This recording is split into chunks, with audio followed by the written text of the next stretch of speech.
Bonjour Florence Berthoud. Bonjour. Vous êtes maire du 5e arrondissement à Paris, maire Les Républicains. Vous êtes la chef de file de l'opposition Les Républicains à Anne Hidalgo. On est à 2 ans des municipales, ça peut paraître très long évidemment, mais quand on doit préparer une campagne, rassembler une équipe, trouver des slogans, travailler sur des thèmes, ça n'est pas si long que ça. En tout cas, on voit chez certains de vos collègues une petite agitation, En Marche, avec des noms qui circulent. Au PS aussi, où on voit sortir de nulle part des Gaspard Ganzer et autres. Et à droite, ce sera qui ? On ne sait pas. On ne sait pas, et je dis et je ne cesse de redire à tous mes camarades, dont d'ailleurs les envies d'y aller sont légitimes, hein, que le temps n'est pas celui-ci. Le temps, c'est comme vous l'avez rappelé d'ailleurs, parce qu'il y a un temps de préparation qui est le temps de l'unité, le temps de la solidarité, c'est très important, le temps des arguments aussi et des contre-propositions. Et nous, c'est ce qu'on fait. Du travail, toujours du travail. Je ne crois pas que les Parisiens, ils ont besoin aujourd'hui de tête d'affiche. Ils veulent que les dossiers avancent sur la propreté, sur le logement. Ils veulent savoir sur quel dossier l'opposition va faire campagne, par exemple, est-ce que vous savez déjà ? Mais ça, on le sait puisqu'on se bat tous les jours au Conseil de Paris. Évidemment, le logement, on se loge moins bien à Paris qu'en 2001, par exemple. Donc ça prouve que, en tout cas, les recettes fiscales parisiennes qui n'ont jamais été aussi importantes, parce que je lis que les impôts n'augmentent pas. Je lis que les impôts n'augmentent pas. Je peux vous assurer que les recettes fiscales, elles augmentent de manière vertigineuse. Hein. Les recettes, quand Mme Hidalgo a été élue, c'était 5,1 milliards. Aujourd'hui, c'est 6,1 milliards. Donc le moins que l'on puisse dire, c'est que... Progression de quasiment 20%. C'est qu'il y a exactement 20%, 40% pour l'augmentation des droits de mutation. Donc il y a le logement, il y a la propreté, il y a la question des déplacements, il y a la question extrêmement importante de l'écologie en ville. Je ne crois pas que l'écologie soit un trème de gauche. Je crois que la lutte contre le réchauffement climatique sera au cœur de la campagne de 2020. Et donc les questions liées à la circulation ? Et donc les questions liées au déplacement. Je préfère dire au déplacement qu'à la circulation. Parce que circulation, c'est trop connoté ? Parce que je pense... Ça fait trop voie sur berge, ça fait trop monde d'avance ? Je pense que la question du déplacement, elle doit être abordée de manière intelligente en intégrant tous les modes de déplacement, pas un mode contre un autre. Et notamment réserver une place singulière à la voiture propre. Et le moins que l'on puisse dire, c'est qu'on ne prépare pas l'arrivée de la voiture propre, dont Madame la maire a dit qu'elle allait disparaître, la voiture sale, en 2030. Ça veut dire qu'il faut préparer l'arrivée de la voiture propre. Même si vous ne voulez pas employer le mot circulation ou encore moins le mot embouteillage, c'est un sujet dont les Parisiens se préoccupent. Vous avez bénéficié, en tout cas plusieurs associations et acteurs ont déposé des recours contre la fermeture des voies sur berge, ont gagné une première manche. Les voies sur berge sont toujours fermées à la circulation. Et qu'est-ce qui va se passer ? Mon sentiment, c'est que la maire laissera les voies sur berge. Moi, j'ai défendu avec mon groupe une position qui était une position de bon sens, c'était dire oui à une piétonisation, mais à une piétonisation qui réussit. Alors, pour qu'elle réussisse, il faut quoi ? Il ne faut pas qu'il y ait des reports qui vont augmenter la pollution, et notamment le dioxyde d'azote, sur une partie de la ville. C'est ce qui est en train de se passer sur les voies. Alors pour ça, il faut créer des parkings aux entrées de la ville. C'est pas extrêmement compliqué, sauf qu'il ne faut pas gouverner seul.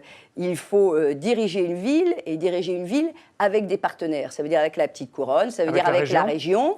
La région Île-de-France qui n'a pas déposé de nouvelle action contre la fermeture, contre le maintien de la fermeture des voies sur berge. Est-ce que c'est une façon pour Valérie Pécresse, et peut-être pour vous, de dire, après tout, ces voies sur berge, elles sont fermées à la circulation, essayons de trouver une solution ? D'abord, la solution, on ne la trouvera pas seule, et en tout cas, Mme Hidalgo, je lui ai dit plusieurs fois, ne trouvera pas la solution seule. Et surtout pas en disant, faisons disparaître d'un coup de baguette magique la voiture, pour une raison simple, c'est que le petit commerce, l'artisanat en a besoin, que 800 000 franciliens rentrent tous les jours dans Paris. Donc, c'est le principe de réalité. Donc, adaptons-nous de manière intelligente au principe de réalité, travaillons avec la région. Il y a des solutions, il y a ce qu'on appelle des mesures de compensation, des bus à haute qualité de service, mais quand la présidente de région propose par exemple de mettre en place et de financer des bus à haute qualité de service, je note que la ville ne fait pas les travaux pour accueillir les 10 bus. Et donc on a des embouteillages. Qu'elle n'aide pas à la solution des embouteillages. Ce sera un thème de campagne ? Une partie des Parisiens veulent que les voies sur berge soient rouvertes à la circulation. Oui. Peut-être même rouvertes seulement la semaine, fermées le week-end. Est-ce que vous faites partie de ceux qui pensent que c'est une possibilité de rouvrir ces berges? Les réouvrir purement et simplement, non, parce qu'il y a des habitudes qui ont été prises. Je crois qu'il faut mettre en place urgemment ces mesures de compensation. C'est comme ça que ça pourra fonctionner. Moi, j'avais fait une proposition qui était une proposition de bon sens, c'était dire fermons les voies sur berge le week-end et pendant toutes les vacances scolaires. Ça fait quand même 5-6 mois dans l'année. Et puis la semaine, on prend acte qu'en tout cas aujourd'hui, il y a 800 000 franciliens qui ont besoin de rentrer tous les jours et 5 jours par semaine, en dehors des vacances scolaires, nous laissons les voies ouvertes. Même cet appel n'a pas été entendu, que c'était un appel de bon sens. Je note qu'on a fermé les voies sur berge, donc normalement on devrait avoir une réduction vertigineuse à tout le moins sur ces voies sur berge de la pollution. La pollution a baissé de 25%. Sur ces voies sur berge. Donc ça prouve quand même que le compte n'y est pas. C'est une baisse. C'est une baisse, mais encore heureux. Encore une fois, on a baissé de 100% la circulation. Et on a augmenté de 15% le dioxyde d'azote sur d'autres zones. Autre sujet qui préoccupe beaucoup de Parisiens, en tout cas dans certains quartiers. Il faut, avoir une vision des passionnés là-dessus. Les migrants qui s'installent, parfois par dizaines, par centaines dans certains endroits. Par milliers, puisque nous avons 3000 migrants dans le nord et dans l'est. Il y a eu des polémiques entre Anne Hidalgo et la préfecture de police et le ministère de l'Intérieur sur, par exemple, la noyade de 2 migrants il y a quelques jours. Qu'est-ce que vous feriez, vous, si vous étiez maire de la capitale ? D'abord, la personne qui sera maire en 2020 devra être dans une logique partenariale avec la région et avec l'État. Aujourd'hui, il n'y a pas de dialogue apaisé entre la maire et l'État. Il y a une espèce de course à l'échalote, chacun se renvoyant la part de responsabilité. Je rappelle que le camp de premier accueil de La Chapelle a été mis en place par Madame la maire de Paris sans aucune concertation avec le ministre de l'Intérieur de l'époque qui était M. Cazeneuve. Donc évidemment, on a de l'accompagnement qui est un accompagnement totalement défaillant.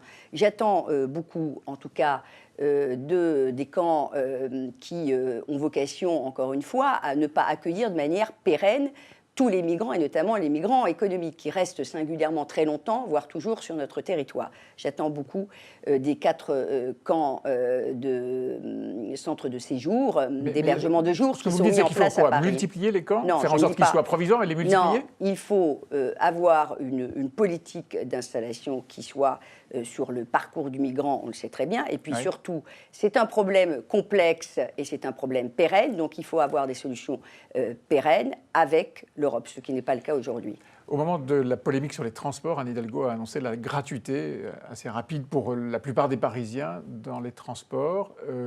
C'est une bonne façon de séduire les électeurs. Aussi inefficace que d'ailleurs cynique à l'échelle de Paris, puisque Madame la maire dit qu'il y a très très peu de Parisiens qui utilisent la voiture, dont acte, et quand on fait une politique de gratuité, vous savez très bien que c'est pour inciter le citoyen à utiliser un mode de circulation plus propre qui va être celui des transports en commun.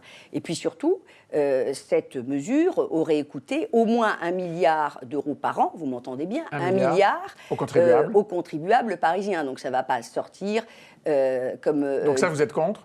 Je suis contre parce que c'est inefficace, inutile et que ça coûte. Je rappelle quand même que sur ce mandat-là, elle aura réussi la prouesse de doubler par 2 l'endettement.